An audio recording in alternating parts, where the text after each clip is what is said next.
ფსიქოლოგიური ძალადობა უკვე. სისხლის გაყოლები. ივერი მელაშვილი.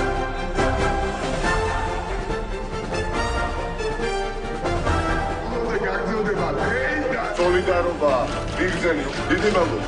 მე მივიღე გადაწყვეტილება გადავდგე პრემიერ-მინისტრობის კანდიდატად ირაკლი ღარიბაშვილის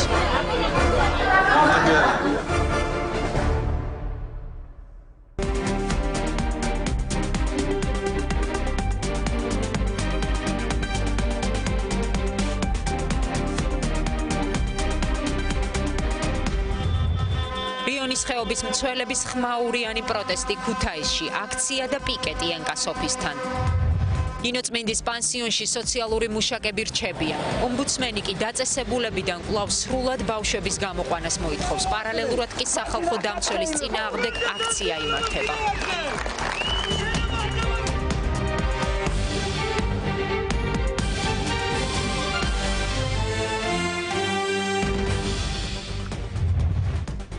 კიდევ ერთხელ მოგესალმებით, ეთერშია ფორმულა 5-ზე, მე სალომენინოა ვარ.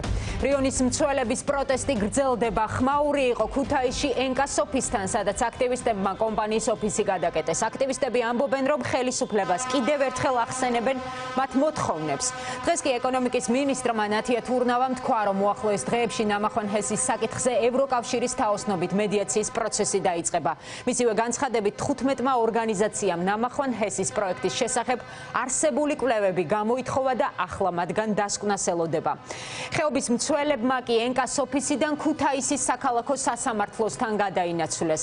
8 დაკავებული აქტივისტის სასამართლო პროცესი იმართება. ჩვენი კორესპონდენტი ეკა ფხაკაძე უნდა შემოგვიერთდეს, რომელიც გვეტყვის თუ რა ხდება ამ წუთებში სასამართლოს შენობასთან. გისმენთ ეკა. გამოირთო.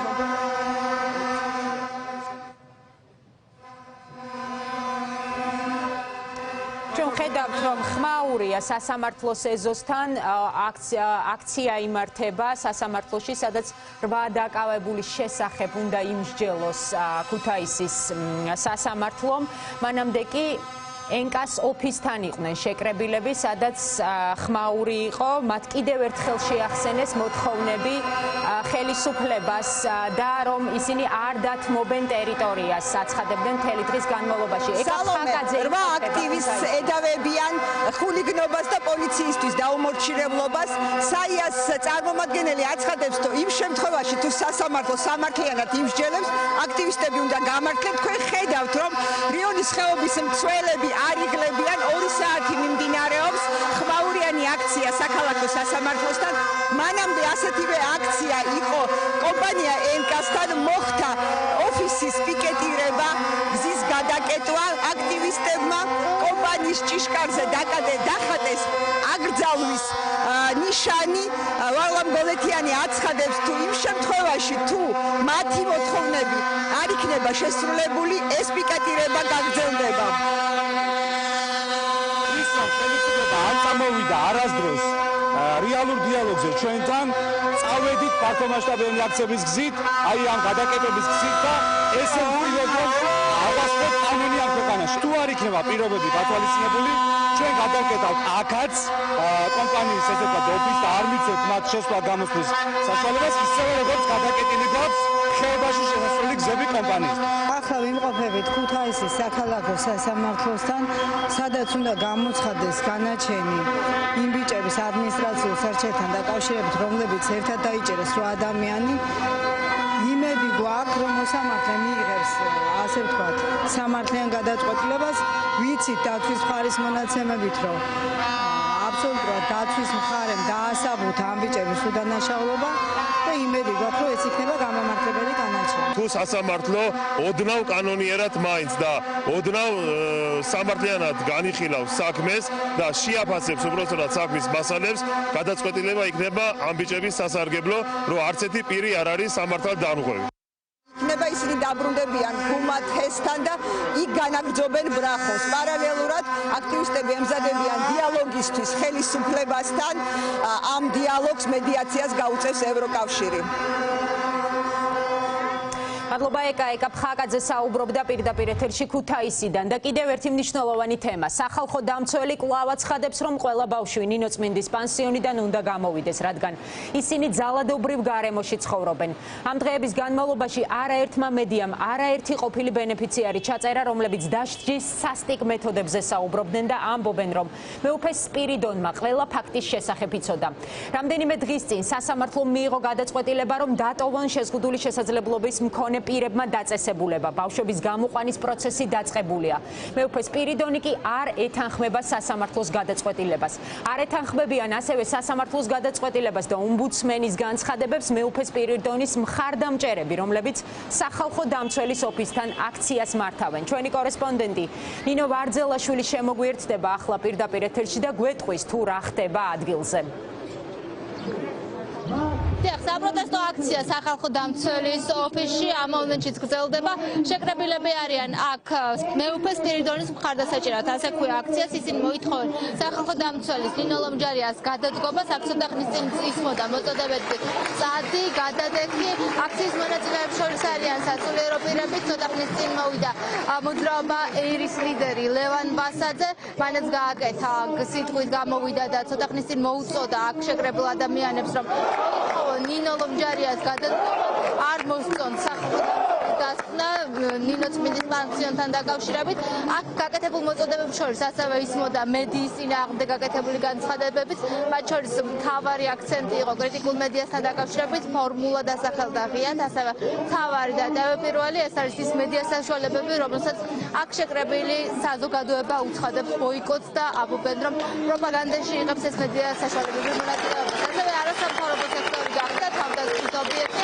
აქ შეკრებილები არასამთავრობო სექტორს აფასებენ, რომ არიან პროპაგანდისტულები და არ იზიარებენ ეროვნულ შეხედულებებს, ისევე როგორც ოპოზიცია ებრძვიან, აქ ამბობენ, ეროვნული ძალების განვითარება დაიწყება.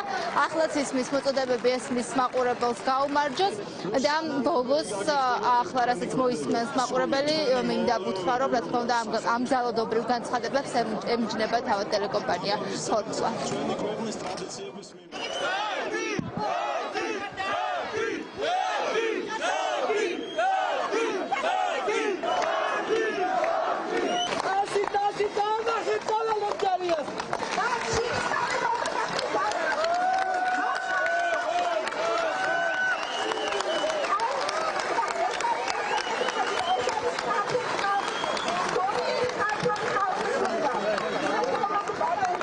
ჩვენ აღარ დავეთანხმებით ამ სიმახინჯეს, რომელსაც ადგილი აქვს მეუფე სპირიდონის მიმართ და ჩვენი ტრადიციების და ჩვენი ეკლესიის მიმართ.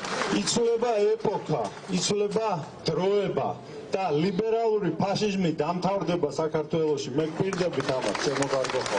ჩვენ მოვითხოვთ ჩატარდეს გამოძიება და ყველა ის ჟურნალისტი, ყველა ის არასამთავრობო ორგანიზაციის წევრი, ვისაც წილი მიუძღვის ცილის წამებაში და შეურაცხყოფაში ჩვენი ტრადიციისა დასჯილი იყოს კანონის შესაბამისად. ჩვენი მტერი არის აი ეს არაადამიანური ნეოფაშისტური იდეოლოგია. აქ ბრძოლა მიდის ტრებს და ჩვენ შორის. აქ ჩვენ რაღაც ერთი საზოგადოება, ერთი ერი, ერთი ხალხი აღარა ვარ. ჩვენ ვართ მტრები, ჩვენ წინააღმდეგ. ლევან მასაძე და შევეცდები პირდაპირ ეთერში. ბატონ ლევან, პირდაპირ ეთერში შეიძლება რა უთხრათ მაყურებელს, რით ასაბუთებთ იმას თქვენ, რომ ნინო ლომჯარია ტყუის, ანუ რა არის თქვენი არგუმენტები? მაშინ როდესაც არის მტკიცებულებები, ბავშვები საუბრობენ თავად იმაზე, რომ ძალადობრივ ფაქტებს ჰქონდა ადგილი, მათ შორის ფიზიკურ ძალადობასთან დაკავშირებით. რითი ასაბუთებთ თქვენ? იმიტომ რომ თქვენ გესმით მარტო ვთქვათ იმ ბავშვებისა, რომლებიც რაღაცას ამბობენ, რაც თქვენ დაკვეთას შეესაბამება და არ გესმით იმ უამრავი ბავშვისა, რომელიც ამ დღეებში იქ არის მთელი რიგი ბავშვებისა, რომლებიც ყვებიან ძალიან დეტალურად, როგორ უყვართ ეს ბავშვთა სახლი. ეს ბავშვები ვინც იქ ცხოვრობდნენ, ბატონ ლევან, ესენ ტყუიან თქვენ ამას ამბობთ? მე გეუბნებით თქვენ, რომ თქვენ როგორც ჟურნალისტები ხართ ანგაჟირებული შეტევის ნაწილი მეუფე სპირიდონზე და ეკლესიაზე. და ჩვენ ვართ ანუ ტყუილია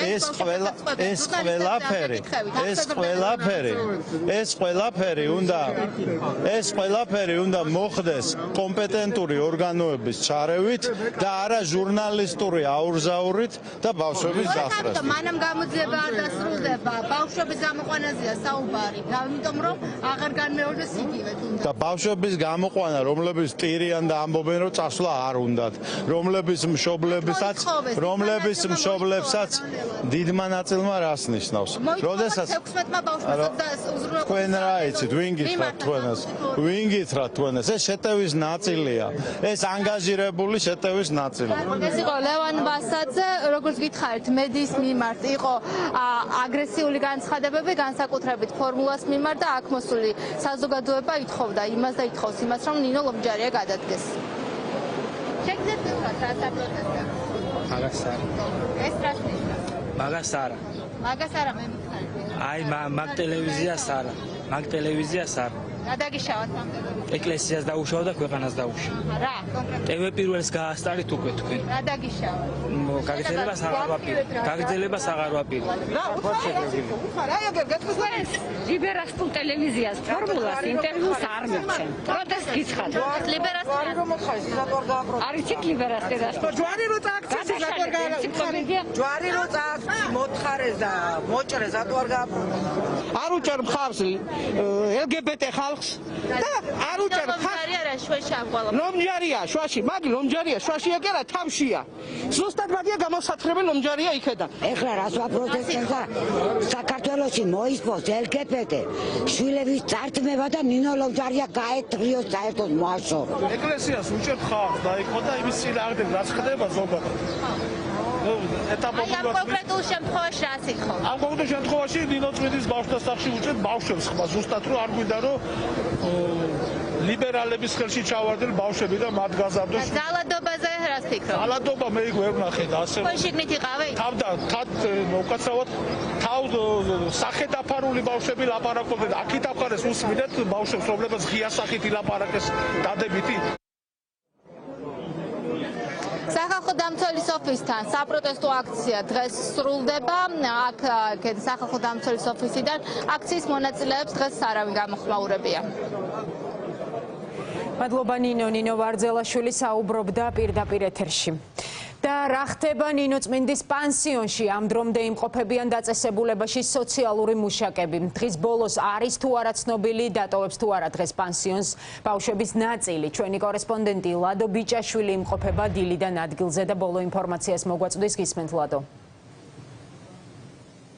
დიახ სალომე, ცოტა ხნის წინ ავტომანქანით პანსიონის შენობაში შევიდა ორი პირი, რომლებიც ბუნებრივია მათ მედიასთან კომენტარი არ გაუკეთებიათ და არ ვიცით თუ რომელ უწყებას წარმოადგენდნენ და რა მიზნით შევიდნენ პანსიონის შენობაში. მანამდე მიკროავტობუსი შევიდა ასევე პანსიონის ეზოში, საიდანაც სავარაუდოდ სოციალური აგენტები გადმოვიდნენ. ბუნებრივია ამ დრომდე იქ რჩებიან, ასევე იქ რჩება World Vision საქართველოს წარმომადგენელი, რომელმაც შესვლამდე მხოლოდ ის თქვა, რომ სიტუაციის გაცნობის შემდეგ გააკეთებს კომენტარს, თუმცა ამ დრომდე ის შენობიდან არ გამოვიდა.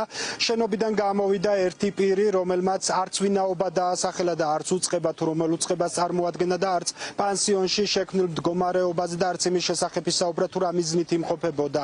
იქ რაც ჩვენ გავარკვიეთ და დაგვიდასტურეს, მათ შორის ინფორმაცია პანსიონის შენობაში იმყოფებმა, რომ მიკროავტობუსით ნამდვილად შევიდნენ სოციალური აგენტები. ჩვენ შეგვიძლია მოვისმინოთ ახლა ეს მცირე კომენტარი.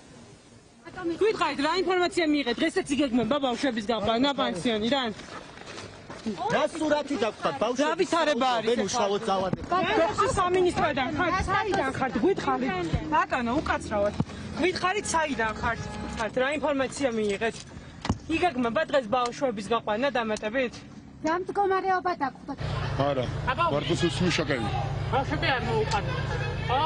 საპონასაპირებო არ ვიცი მე არა. შენ მიდიხარ პანსიონიდან? არა, მე აქვს. შენ არავინ გაკითხავს თუ ვინმე გითხრა რომ უნდა დაწესო? ახლა დამადგა ყველა მე. სოსანგეთის სახელი არ ვიცი, ძირისად. რამდენი არის? არც ეგ არ დამითვლია. დიახ, პანსიონის შენობაში 40-მდე ახსაზდელი რჩება. ჩვენ ასევე გავარკვიეთ, რომ ბოლო დღეების განმავლობაში ისინი მეოთხე საჯარო სკოლაში, სადაც განათლების მისაღებად მიდიოდნენ, არ მისულან. ამის მიზეზად კი სკოლის პედაგოგები საუბრობენ იმაზე, რომ ამ შემთხვევაში მედიის წარმომადგენლები უშლით ხელს, რომ ისინი სკოლამდე მივიდნენ. ჩვენ ასევე ვკითხეთ პედაგოგებს, თუ მიმდინარეობს, თუ დაიკითხნენ ისინი მას შემდეგ, რაც სკანდალური ინფორმაცია გავრცელდა პანსიონატის შესახებ, სადაც ახსაზდელებს არასათანადოდ ეპყრობოდნენ და მათ შორის ფორმულამ გაავრცელა ექსკლუზიური ინტერვიუები ყოფილ ახსაზდელებთან. თუმცა შინაგან საქმეთა სამინისტროში გვეუბნებია, რომ დაიკითხნენ როგორც პედაგოგების, ისე ახსაზდელების ნაწილი და დაკითხვები კვლავ გრძელდება. ჩვენ დაველოდებით, ბუნებრივია და შევეცდებით, რომ კიდევ დამატებითი დეტალები მოვიპოვოთ. მადლობა ლადო ბიჭაშვილი საუბრობდა პირდაპირ ეთერში. ნინოწმინდის პანსიონში 6 წლიანი ცხოვრების შემდეგ გუშინ 4 არასრულწლოვანი დაუბრუნდა ოჯახს. ბავშვები დეტალურად იხსენებენ პედაგოგების დასჯის მეთოდებს. მათი თქმით, პანსიონში ხშირია ცემის, შეურაცხყოფის და მუქარის ფაქტები. მასწავლებლების მხრიდან არასრულწლოვნები ნინოწმინდაში დაბრუნებას კატეგორიულად გამორიცხავენ. ძალიან რო გავაბრაზებდით, აიღებდა რამეს და იმით გცემდა. რითი გცემდა? აი მაგალითად ჯოხი და რამე. ჯოხი გცემდა? ხო. შენი უცემი ხარ? კი. სად დაგარტყა? ფეხებზე და ხელებზე. რა ჯოხი იყო იმ ფიცარი. ტკენ და მე. კი. და როტი რას მეუბნებოდა? როტი და რომ მეუნებოდა მე რებოლოს რატომ აცემიებ თავსო და მე მას მისვედნენ. სხვა ბავშვებსაც ასე ცემდნენ? ხო, როცა გააბრაზებდე ძალიან. მასწავლებელმა აიღო ჯოხი და მთელი ღამე მცემა. მთელი ღამე? რამდენი საათის განმავლობაში? აი რო ვიტყოდი, მე არ მიქნია თქო, აი მაგ დროს. ხშირად შენ სად იყავი? საწოლთან იყავი თუ? საწოლში დადნომილი ვიყავი და მე გავიდი და აი გარეთ გისმეს.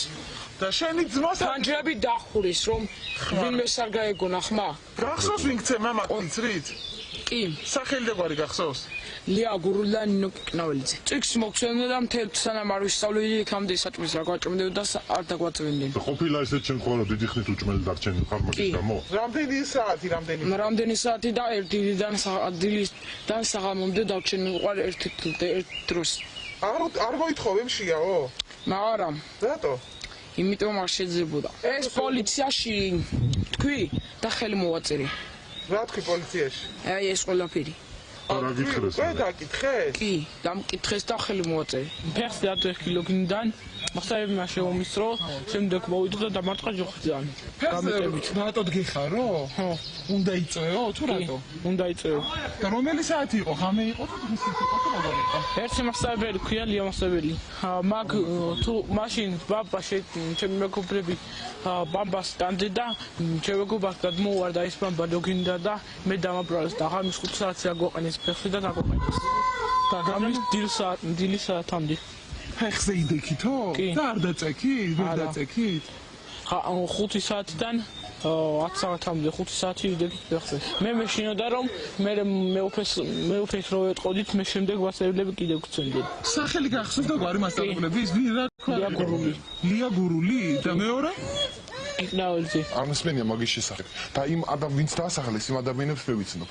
და არ არიან ისეთი ადამიანები, რომ ბავშვი არის ეხლა დასჯიან, მაგრამ არა იმიზნით რომ აი დაარტყან და რაღაცა. არ ვიცავ, ჩემი ძმები არიან, ჩემი ძმები ის გამოვხდები, მაგრამ ფიცრით დარტყმა როგორ ფიქრობ? რომის ჩემ ძმას ვნახულობდი ყოველ დღე. არც ხელი ქონდა დალურჯებული, არც ფეხი და არც ტანი. აბა მოიგონა. რატო ამბობს? არ ვიცი. ქალბატონებო, მე რა ვქნა? ახლა კი მთავარი პოლიტიკური თემები. გახარიას გუნდის წევრები სამართლებრივ რეაგირებას მოითხოვენ ირაკლი კობახიძის იმ განცხადებაზე, სადაც ქართული ოცნების თავმჯდომარე ამბობდა, რომ ყოფილი პრემიერი გიორგი გახარია სააკაშვილთან ერთად ქვეყანაში გადატრიალებას გეგმავდა. პარტია საქართველოსთვის წევრებმა დღეს გენერალურ პროკურატურაში განცხადება შეიტანეს და მოითხოვენ გამოძიების დაწყებას. რაც შეეხება ბიძინა ივანიშვილის ბრალდებებს, გახარიას გუნდის წევრები პარტიის ლიდერის სიტყვებს იმეორებენ და ამბობენ, რომ ჭორაობას არ აპირებენ.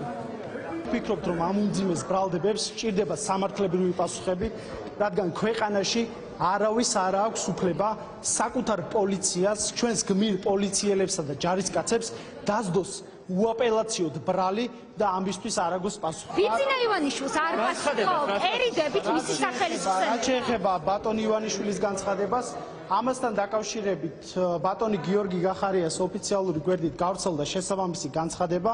კიდევ ერთხელ გავმეორდებით, ჩვენ რა თქმა უნდა არ ვაპირებთ არავისთან ჭორაობას, არც ერთ მსგავს საკითხზე, ჩვენ ვერთიანდებით საქართველოს.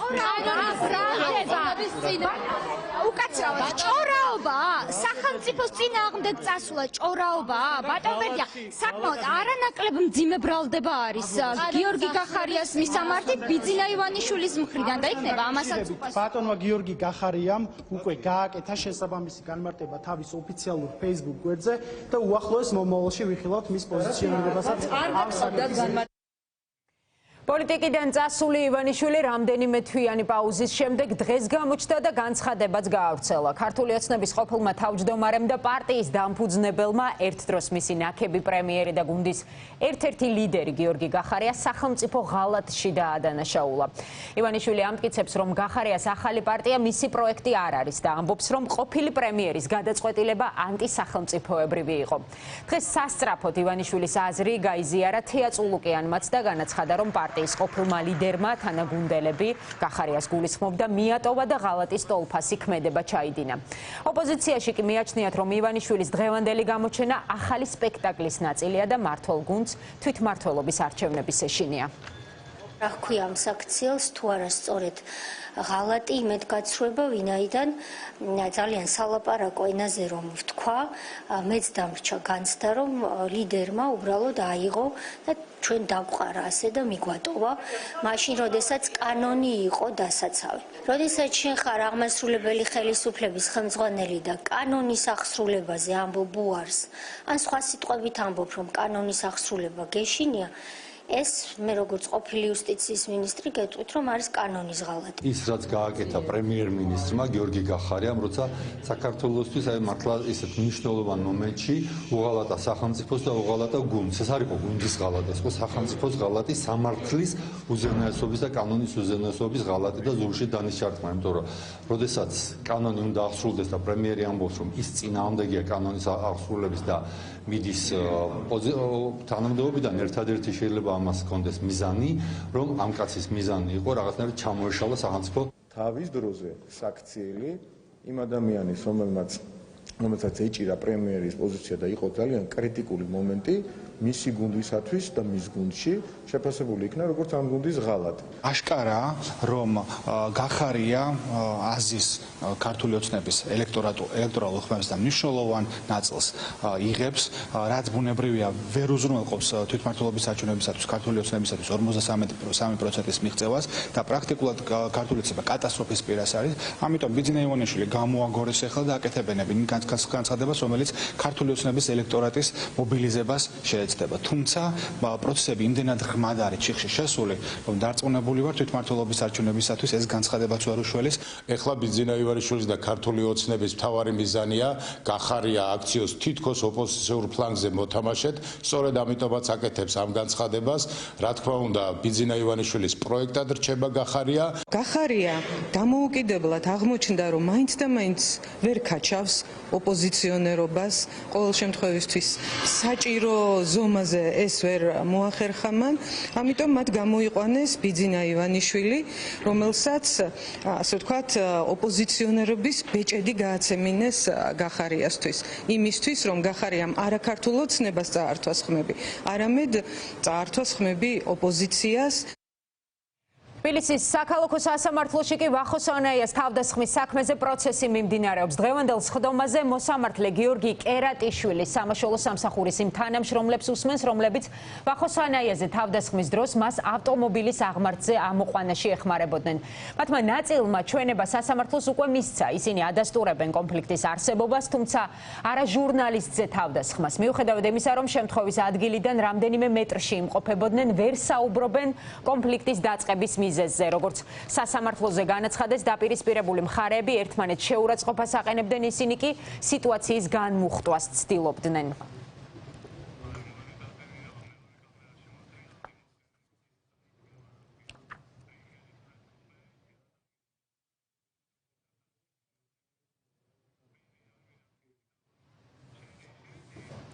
და დღესვე ფილიპ რიკერი საქართველოს მთავრობის წევრებს შეხვდა, ასევე შეხვდა არასამთავრობო ორგანიზაციის წარმომადგენლებს. ამ წუთებში იწყება პრესკონფერენცია, რომელსაც ჩვენ პირდაპირ ეთერში შემოგთავაზებთ. მაღალი დონის მეორე ვიზიტი შეერთებული შტატებიდან 1 კვირის განმავლობაში. სენატორების შემდეგ საქართველოში ჩამოვიდა სახელმწიფო მდივნის თანაშემწე ფილიპ რიკერი.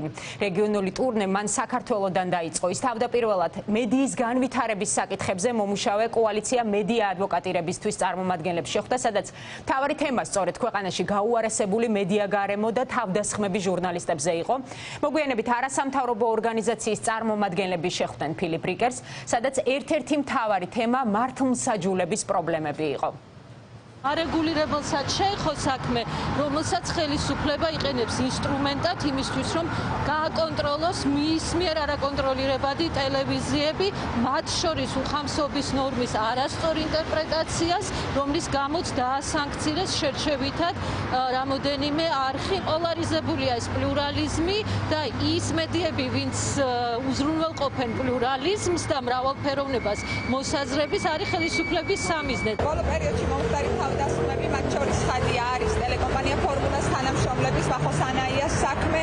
ჩვენ ვფიქრობთ, რომ ამ საკითხზე სწრაფი და ეფექტური გამოძიებით შესაძლებელი იქნება შეიცვალოს ის ლანდშაფტი, რაც დღეს აქვს. ჩვენი საუბრის თემა შეეხებოდა პოლიტიკური შეთანხმების შესრულებას, ეგრეთ წოდებული შარლ მიშელის დოკუმენტის შესრულებას და აქ ცხადია ორი მნიშვნელოვანი მიმართულება არის. პირველი არის ის, რომ ჩვენ უნდა მოვემზადოთ ადგილობრივ არჩევნებისთვის და ისეთი არჩევნები ჩავატაროთ, ისეთი სისტემით, რომ არჩევნების შედეგებთან დაკავშირებით კითხვები არ იყოს. მეორე მნიშვნელოვანი მიმართულება არის სასამართლო, რა თქმა უნდა, იმიტომ რომ იმ შემთხვევაში თუ კი კითხვები გაჩნდა არჩევნებთან დაკავშირებით, სასამართლო არის ის ინსტიტუცია, რომელმაც ამ კითხვებს პასუხი უნდა გასცეს.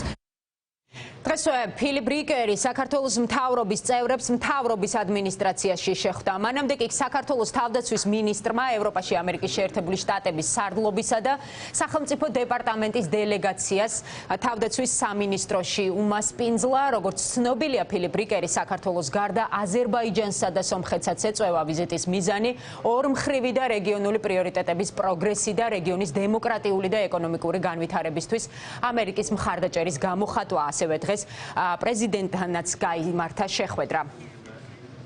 შეხვედრაზე ჩვენ განვიხილეთ შავი ზღვის უსაფრთხოების საკითხები. ჩვენი პარტნიორების მხრიდან გვაქვს სრული მხარდაჭერა, მათ აღგვითქვეს, რომ ჩვენ გადავალთ ურთიერთთანამშრომლობის სხვა ეტაპზე და სულ მალე ჩვენ გადავდგავთ კონკრეტულ ნაბიჯებს, რომელიც იქნება გამოხატული სამხედრო და პოლიტიკურ მხარდაჭერაში.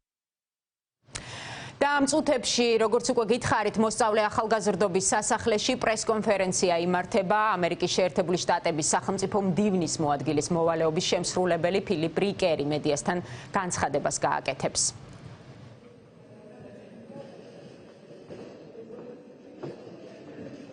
განცხადებებს, რა თქმა უნდა, დაწყებისთანავე ჩვენ პირდაპირ ეთერში შემოგთავაზებთ. მანამდე კი განვაგრძობთ გამოშვებას. პირამოკერილი შუქრუთელების პროტესტი ამერიკის საელჩოსთან გრძელდება. პროტესტის 111 და შიმშილობის 29 დღე დაიწყო. უშედეგო კომუნიკაცია კომპანია ჯორჯიან მანგანესთან და ვერ შედგა. მოშიმშილეები, რომლებიც ამ დრომდე ითხოვენ მიყენებული ზარალის ანათესღაურებას, არ დაკმაყოფილებულა მათი მოთხოვნები. მოშიმშილეებმა უკვე მეოთხე დღეა, რაც მშრალი შიმშილობა გამოაცხადეს, რაც კიდევ უფრო ამძიმებს მათ ჯანმრთელობის მდგომარეობას. დღემდე რასაც ვითხოვთ, რომ ცენტრალური ხელისუფლება იყოს ჩართული ამ პრობლემებში, ჩართვა კი არა, რეალურად ჩვენი ჯანმრთელობის მდგომარეობითაც კი არავინ დაინტერესებულა. გუშინ შედგა რაღაც კომუნიკაცია კომპანიის წარმომადგენელს აუხსენით, ისევ და ისევ მიუხედავად იმისა, რომ მათთვის ყველაფერი ცნობილი იყო. პირველი დღიდან აუხსენით ისევ და ისევ ჩვენ რეალური პრობლემები და აი ამ წუთებში ფილიპ რიკერი აკეთებს განცხადებას და ჩვენ მას პირდაპირ ეთერში გთავაზობთ.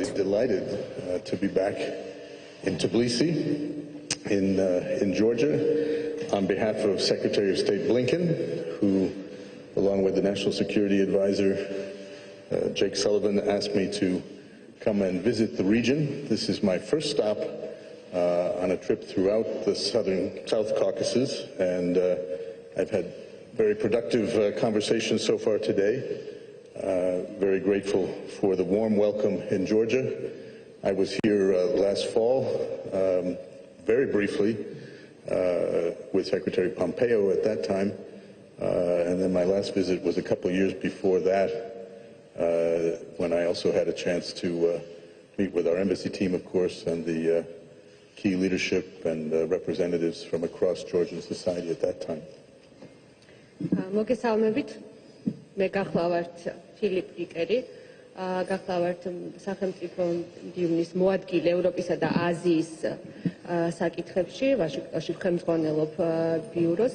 ძალიან მოხარული ვარ, რომ აქ ვიმყოფები თბილისში, სახელმწიფო მდივნის ბლინკენის სახელით და ჩემთან ერთად ამ ვიზიტზე არის ასევე უსაფრთხოების მრჩეველი. ამ დრომდე ჩვენ მქონდა საკმაოდ ნაყოფიერი შეხვედრები საქართველოში.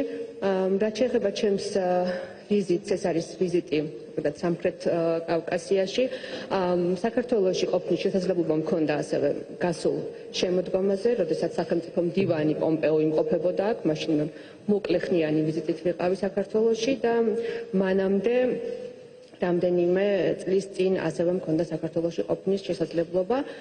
ძალიან მოხარული ვარ, რომ აქ ვარ და მინდა მადლობა გადავუხადო ყველას მიღებისთვის. I would add that I'm very pleased, given the advances we've made in the COVID protocols, to be able to reschedule this visit, which was originally supposed to take place in March of 2020, and was the first trip I had to cancel because of the new COVID restrictions. So we're making progress in that direction as well. ასევე ძალიან მოხარული ვარ, რომ ეს ამ ვიზიტის შესაძლებლობა ახლა უკვე მომეცა. თავდაპირველად ეს ვიზიტი დაგეგმილი იყო გასული წლის 2020 წლის მარტში, თუმცა კოვიდით გამოწვეული სიტუაციის გამო მოგვიწია ამ ვიზიტის გადადება და ახლა ძალიან მოხარული ვარ, რომ აქ ვარ. ეს ნიშნავს, რომ სიტუაცია უკეთესდება ამ კუთხით. I would note that after this press conference this afternoon, I will have additional meetings this evening, and then after visiting Baku and Yerevan, I look forward to coming back to Tbilisi, making a second stop at the end of this week before returning to Washington. ამ პრეს კონფერენციის შემდეგ, რა თქმა უნდა, მე გავაგრძელებ შეხვედრებს საქართველოში. დღეს ამით აქ დასრულდება, შემდგომ უკვე მივემგზავრები ბაქოსა და ერევანში და იქიდან კვლავ უკან დავბრუნდები საქართველოში გარკვეულ პერიოდით. It's very clear that under the Biden-Harris administration, Georgia remains our key strategic partner in the South Caucasus and an important partner in the Black Sea region. And I'm really pleased that I've had this opportunity to hold face-to-face meetings, even mask-to-mask, at this important and truly dynamic moment, I think, in Georgia's history. And to be here in this historic room just accentuates that. მოგეხსენებათ, ბაიდენ-ჰარისის ადმინისტრაციისთვის საქართველო რჩება მთავარ სტრატეგიულ პარტნიორად სამხრეთ კავკასიაში და ძალიან მნიშვნელოვან პარტნიორად შავი ზღვის რეგიონში და მე ნამდვილად ძალიან მოხარული ვარ, რომ აქვს ასეთი პირისპირი შეხვედრების შესაძლებლობა აქ საქართველოში, მიუხედავად რომ მიღების ტარება გვიწევს მაინც და ამ მნიშვნელოვან და დინამიურ დროს საქართველოსთვის. My real message has been to ensure that Georgia succeeds as a secure, prosperous democracy and continues to advance in its Euro-Atlantic integration, that Georgia's political leaders must work together to implement the April 19th agreement, and that includes, of course, working on electoral and judicial reforms. ჩემი ვიზიტის, ასე ვთქვათ, გზავნილი გახლავთ ის, რომ უზრუნველყოფილ იქნას საქართველოს წარმატება, როგორც განვითარებული უსაფრთხო დემოკრატიისა და ძალიან მნიშვნელოვანია ამ კონტექსტში 19 აპრილის შეთანხმების შესრულება, რომელიც მოიცავს საარჩევნო და მნიშვნელოვან სასამართლო რეფორმებს. During my meetings today, including with the Prime Minister, with the Foreign Minister, with the Minister of Defense, I've been encouraging all of the country's political leaders to work together to strengthen Georgia's democratic institutions. They are so vital to fighting and overcoming the COVID-19 pandemic, the economic challenges as we emerge from the pandemic, and of course Russia's continued occupation of Abkhazia and South Ossetia. I'm reminding them, and I'll remind the leaders of opposition parties that I'll meet with later today, that compromise is essential, an essential component to democratic governance, particularly in a rich multi-party democracy like Georgia's. დღეს ქონდა შეხვედრები პრემიერ-მინისტრთან, თავდაცვის მინისტრთან, საგარეო საქმეთა მინისტრთან და შეხვედრების მსვლელობისას მე რა თქმა უნდა ყურადღებას ვამახვილებდი თუ რაოდენ მნიშვნელოვანია დემოკრატიული ინსტიტუტების გაძლიერება საქართველოში, განსაკუთრებით აი ამ მდგომარეობაში, როდესაც არის კოვიდის გამოწვეული სიტუაცია, ეკონომიკური პრობლემები და რა თქმა უნდა რუსეთის მიერ საქართველოს რეგიონების ოკუპაცია. და მე ამ შეხვედრებზე ხელისუფლების წარმომადგენლებთან მათ შევახსენე და უკვე მოგვიანებით, როდესაც ოპოზიცია შევხვდები, მათაც რა თქმა უნდა შევახსენებ, რომ კომპრომისი ეს არის აუცილებელი ნაწილი ნებისმიერი დემოკრატიული განვითარებისა, განსაკუთრებით ისეთ მრავალპარტიულ და მრავალფეროვან ქვეყანაში, როგორიც საქართველოა. In my meetings today and continuing, and when I return at the end of the week, I'm also underscoring that the United States stands with the Georgian people in support of Georgia's sovereignty and territorial integrity within its internationally recognized borders, and that we condemn Russia's 2008 invasion of the Georgian territories of Abkhazia and South Ossetia. I'm pleased to be joined by my colleague Andrew Schofer, who's my senior advisor for Caucasus negotiations. I'm also joined by colleagues from U.S. European Command, and of course our Ambassador Kelly Degnan and her absolutely terrific team here at the U.S. mission to Georgia. და რა თქმა უნდა, ჩემი გზავნილი ახლაც და ამას შემდეგ რაც კვლავ დავბრუნდები საქართველოში, გახლავთ ის, რომ ამერიკის შეერთებული შტატები დგას საქართველოს გვერდით და მხარს უჭერს ქვეყნის სუვერენიტეტს და ტერიტორიულ მთლიანობას მის საერთაშორისოდ აღიარებულ საზღვრებში და რა თქმა უნდა გმობს რუსეთის მიერ საქართველოს ტერიტორიის ოკუპაციას.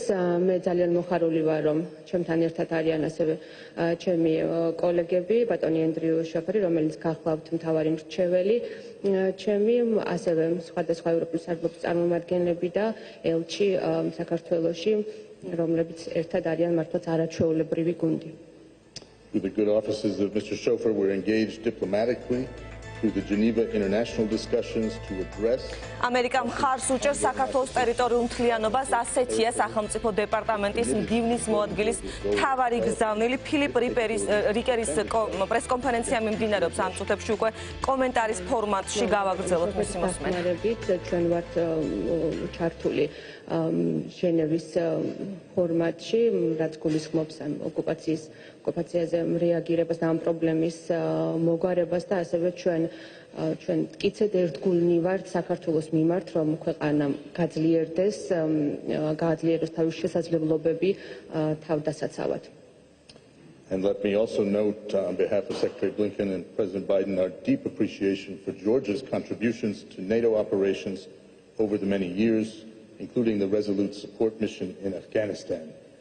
Georgian soldiers have served bravely, and we honor all the Georgians who have served with, and in particular those who have sacrificed their lives and have been wounded in pursuit of global peace and security.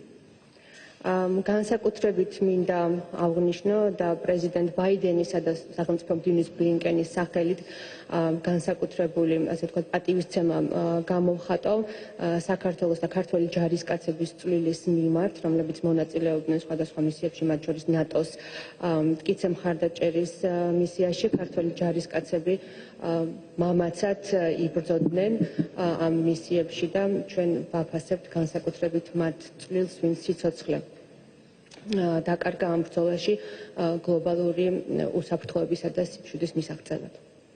As you know, the United States supports Georgia's aspirations for integration into the Euro-Atlantic institutions, including NATO, and we remain committed to the 2008 Bucharest NATO summit statement that Georgia will become a member of NATO.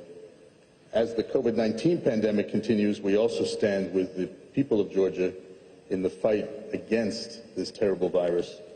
And I think you've all heard that in recognition of the close U.S.-Georgia partnership, The White House announced plans last week for Georgia to receive some of the first 25 million doses of COVID-19 vaccines that the United States will share with partners around the world.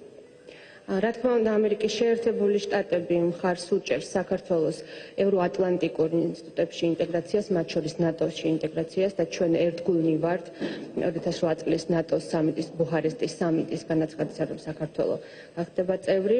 ასევე მნიშვნელოვანია ჩვენი თანამშრომლობა კოვიდის კუთხით. მოგეხსენებათ, ამ ბრძოლაში ამერიკა მხარში უდგას საქართველოს და ალბათ გაიგეთ უკვე, რომ ვაქცინით მოხდება საქართველოს დახმარება და საქართველო იქნება პირველი იმ ქვეყნებში, ვინც მიიღებს გამოყოფილი 25 მილიონი დოზიდან გარკვეულ რაოდენობას. So let me just conclude my opening remarks by saying once again that the United States will continue to stand with the people of Georgia in advancing the Georgian people's desire for a democratic, secure, and prosperous Georgia. We thank you for your friendship, Madloba, and I look forward to your questions. Thank you. კიდევ ერთხელ გავიმეორებ, რომ ამერიკის შეერთებული შტატები გააგრძელებს საქართველოს ქართველი ხალხის სურვილის მხარდაჭერას, რომ მათ იცხოვრონ განვითარებულ და წარმატებულ დემოკრატიაში და თქვენ ჩვენს გვერდით ვიქნებით. კიდევ ერთხელ დიდი მადლობა. ახლა შემიძლია ვუპასუხოთ თქვენს შეკითხვებს. მოგესალმებით. ანა ბროლაძე, საქართველოს საზოგადოებრივი მაუწყებელი პირველი არხი. ჩემი შეკითხვა ეხება ნატოზე საუბრობდა ბატონი რიკერი. რამდენიმე დღეში იქნება სამიტი ნატოს შემდგომი. რამდენად მნიშვნელოვანია, რომ საქართველოსთან მიმართებაში მოვისმინოთ კონკრეტული ინიციატივები იმის გათვალისწინებით, რომ რეგიონში უსაფრთხოების კონფიგურაცია არის შეცვლილი. საქართველო რჩება ამერიკისთვის მნიშვნელოვან პარტნიორად რეგიონში და თან ჩვენი გაცხადებული ევროატლანტიკური ინტეგრაციის კურსის საპასუხოდ მუდმივად გვესმის რუსეთიდან მუქარა, რომ ჩვენი მისწრაფება მოსკოვისთვის და კრემლისთვის განიხილება როგორც რეგიონში არეულობის შემოტანის მცდელობა. მადლობა. Public broadcaster, the question is about upcoming NATO summit.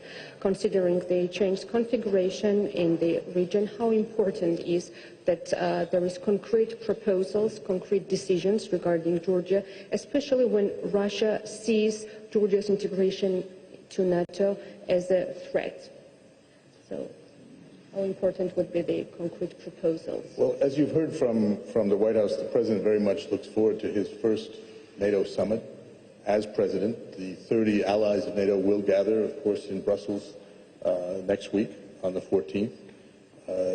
Georgia has certainly been a steadfast partner of NATO, the largest non-member contributor to NATO's missions. And one of the themes of my conversations today with the Prime Minister, the Foreign Minister, and the Defense Minister, as well as with our civil society partners, is reaffirming the strong defense and security ties between the United States and Georgia. I think you heard from Senators Shaheen and Portman just a few days ago on their visit here that there should be a clear path for Georgia to NATO membership. The focus needs to be on continuing the important reforms, strengthening your democracy, strengthening your economy to provide prosperity for your people, building on the institutions that you have. You are blessed to have strong institutions, and through the April 19th agreement, you can make those institutions even stronger and demonstrate to the world and to your partners that Georgia is on the path to real success. დიახ, მოგეხსენებათ, რამდენიმე დღეში 14 ივნისს გაიმართება ნატოს სამიტი და პრეზიდენტი, უკვე პირველად პრეზიდენტის რანგში მოუთმევად ელის ამ სამიტზე დასწრებას. რა თქმა უნდა, საქართველო არის ძალიან მტკიცე პარტნიორი ნატოსი. იგი არის ერთ-ერთი ყველაზე დიდი კონტრიბუტორი, როგორც არაწევრი ქვეყანა ნატოსი და აი ეს საკითხები დღესაც იყო განხილვის თემა ჩემი შეხვედრებისა პრემიერ-მინისტრთან, თავდაცვითმცემ და საგარეო საქმეთა მინისტრთან და მნიშვნელოვანია, ასე ვთქვათ, ჩვენი ამ კუთხით ჩვენი ურთიერთობების და კავშირების კიდევ უფრო გამოხატვა და დადასტურება კვლავ. მოგეხსენებათ, წინა კვირას საქართველოში იმყოფებოდა კონგრესმენთა დელეგაცია და მათაც ისაუბრეს ამ საკითხზე და იმ ძალიან ნათელ გზაზე რაც საქართველოს უნდა გააკეთოს, ეს არის აუცილებლად მნიშვნელოვანი რეფორმები დემოკრატიის, ეკონომიკის, უფრო ძლიერი ინსტიტუტების მშენებლობის გზით. ძალიან გაგიმართლათ, რომ ძლიერი ინსტიტუტები გაქვთ, თუმცა 19 აპრილის შეთანხმება იძლევა იმის შესაძლებლობას, რომ ეს ინსტიტუტები კიდევ უფრო გაძლიერდეს. და აი ეს არის გზა ნატოსკენ მიმავალ. This will of course be the first time that NATO leaders will meet at 30. A reminder that the open door policy is real, and that last year, even as COVID began to take over so much of our lives, North Macedonia formally joined the alliance as the 30th member.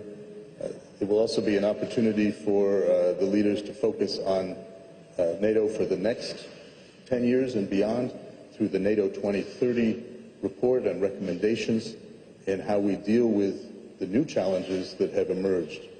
Hybrid threats, cyber, even as we continue focus on Russian aggression, on China, and what that means to the alliance.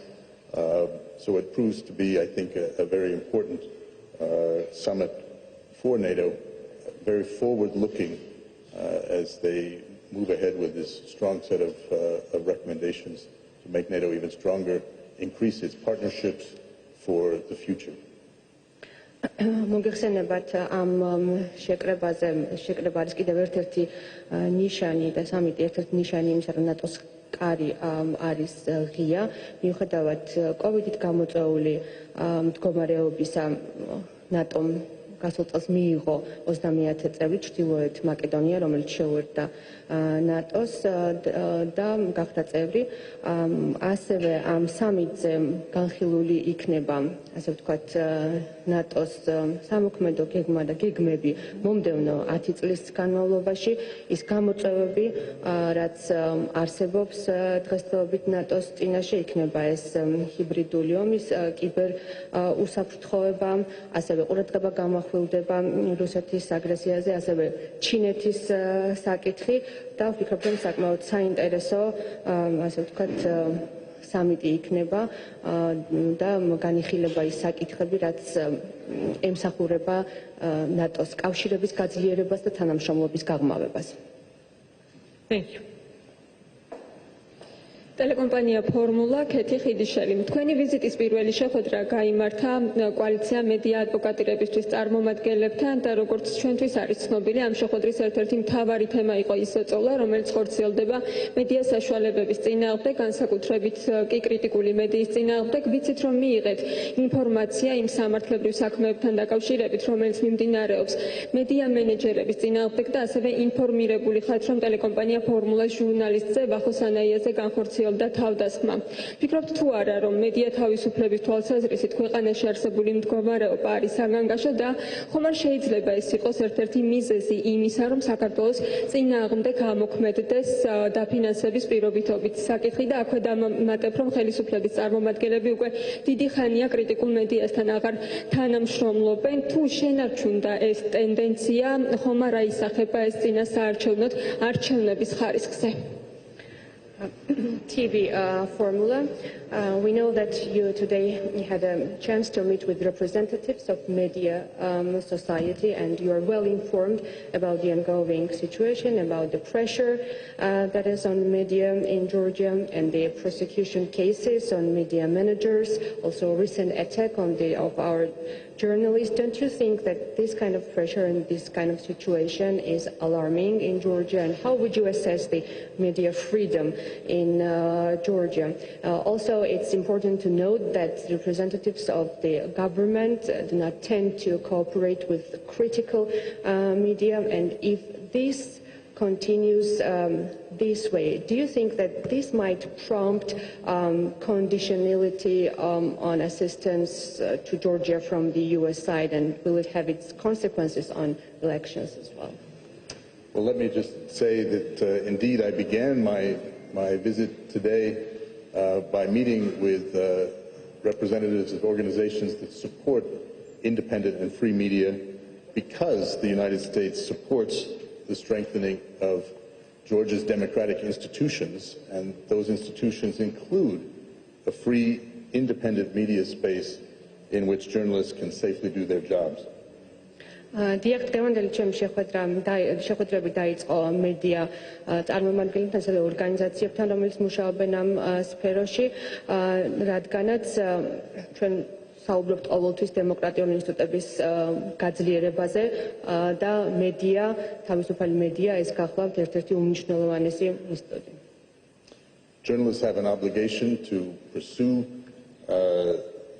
their work in a nonpartisan manner, and the government has an obligation to respond to the questions of journalists, provide information in a timely manner.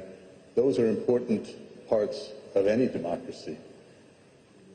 ჟურნალისტებმა უნდა შეასრულონ საკუთარი საქმიანობა არა, ასე ვთქვათ, პარტიულად, მიუკერძოებლად და დასვან შეკითხვები, ხოლო მთავრობის მოვალეობაა, რომ პასუხი გაცენ ამ კითხვებს. I think, as you know, the Biden-Harris administration is very committed to putting human rights at the forefront of our foreign policy, and that, of course, includes the important rights of a free press, freedom of expression. People everywhere should have this opportunity to freely express their beliefs and hold opinions, and a diverse media is a hallmark of a healthy democracy. And so we watch that space very closely and will continue to support independent, free and responsible media. მოგეხსენებათ, ბაიდენ-ჰარისის ადმინისტრაცია ადამიანის უფლებებს ანიჭებს ძალიან დიდ მნიშვნელობას და არის მათთვის პრიორიტეტი საგარეო პოლიტიკისა. რა თქმა უნდა, ამაში მოიაზრება თავისუფალი პრესა, მოსაზრების გამოთქმა თავისუფლად, რადგანაც მედია ეს გახლავთ დემოკრატიის ქვაკუთხედი. შესაბამისად, ჩვენ გავაგრძელებთ ამ საკითხზე ყურადღების გამახვილებას აუცილებლად. და პასუხისმგებლიანი დამოკიდებულება ასევე მნიშვნელოვანი.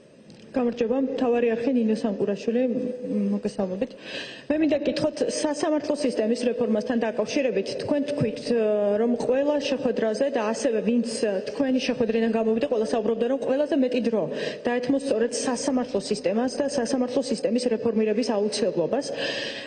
მინდა გითხოთ, თქვენი გზავნილი, მთავარი სტრატეგიული პარტნიორის გზავნილი რა არის იმ ფონზე, როდესაც მართლაც რეალური პრობლემაა, რამდენად აუცილებელი არის, რომ დროულად განხორციელდეს სასამართლო სისტემის რეფორმირება და გაგახსენებთ, რომ რამდენად გაქვთ იმედი მართველი პარტიისგან, რომ ეს ყველაფერი დროულად მოხდება, თუ გავითვალისწინებთ იმას, რაც მოხდა იუსტიციის უმაღლეს საბჭოში, როდესაც სასამართლო სისტემის რეფორმირებას არ დაელოდნენ და მეორეს მხრივ ასევე რამდენად პრობლემატური არის ამ ფონზე პოლიტიკურად მოტივირებული საქმეების შეგახსენებთ ასევე პოლიტიკური ლიდერების დაპატიმრებას და შემდეგ შეწყალებით გამოშვებას და მეორეს მხრივ, როდესაც კრიტიკული მედია მფლობელების წინააღმდეგ ფაქტიურად ყველას წინააღმდეგ მიმდინარეობს სასამართლოში საქმე.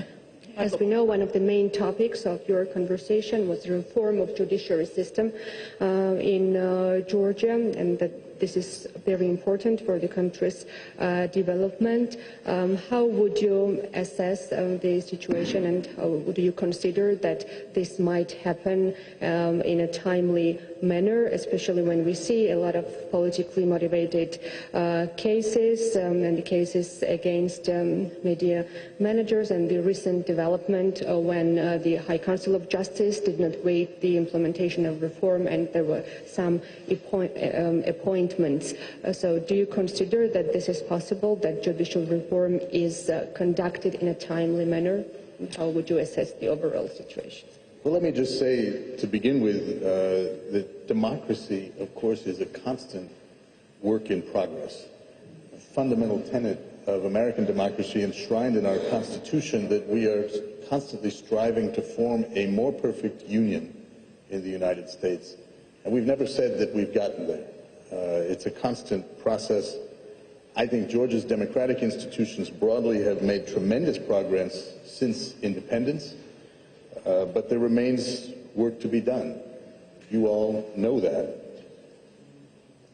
მოგეხსენებათ, დემოკრატია ეს არის მუდმივი ძალისხმევა, მუდმივი მუშაობა განვითარებისთვის და ზუსტად ეს არის ასახული ჩვენს ამერიკის კონსტიტუციაში, რომ მუდმივად უნდა გავწიოთ ძალისხმევა უფრო სრულყოფილი დემოკრატიის მისაღწევად. მინდა აღვნიშნო, რომ საქართველოს დემოკრატიულმა ინსტიტუტებმა აღიარების დღიდან განიცადეს, ანუ მიაღწიეს საკმაოდ დიდ პროგრესს, თუმცა ბევრია კვლავ გასაკეთებელი. Further reforms are critical to build the judicial system that Georgians deserve, one with more transparency, merit and accountability in selection, promotion and assignment of judges and in disciplinary processes for judges. რა თქმა უნდა, სასამართლო სისტემის რეფორმა არის ძალიანაშასე რუსეთიდან წამოსული აგრესია, მედია, როგორც ქვაკუთხედი დემოკრატიისთვის, მართლმსაჯულება, პოლიტიკურად მიჩნეული საქმეები, ეს არის ის საკითხები, რაზეც პასუხობს ახლა ფილიპ რიკერი ჟურნალისტების შეკითხვებს. ამ წუთებშიც ხედავთ, მიმდინარეობს ამერიკის სახელმწიფო დეპარტამენტის მდივნის მოადგილის მოვალეობის შემსრულებლის პრესკონფერენცია თბილისში. ფილიპ რიკერი უკვე შეხვდა მედიის ადვოკატირების გუნდს, საუბარი შეეხო მედიაში არსებულ გამოწვევებს, ჟურნალისტებზე თავდასხმებს, ასევე შეხვდა არასამთავრობო სექტორს, ითქვა ხაზგასმით, რომ მაღალი რანგის სტუმარი კარგად არის ინფორმირებული კლანისა და არაფორმალური გავლენების შესახებ, შეხვდა ხელისუფლებას და სულ ცოტა ხანში შეხვდება ოპოზიციას. ცნობისთვის რიკერი ბოლოს მაიკ პომპეოსთან ერთად იმყოფებოდა თბილისში გასული წლის ნოემბერში და უმწვავესი პოლიტიკური კრიზის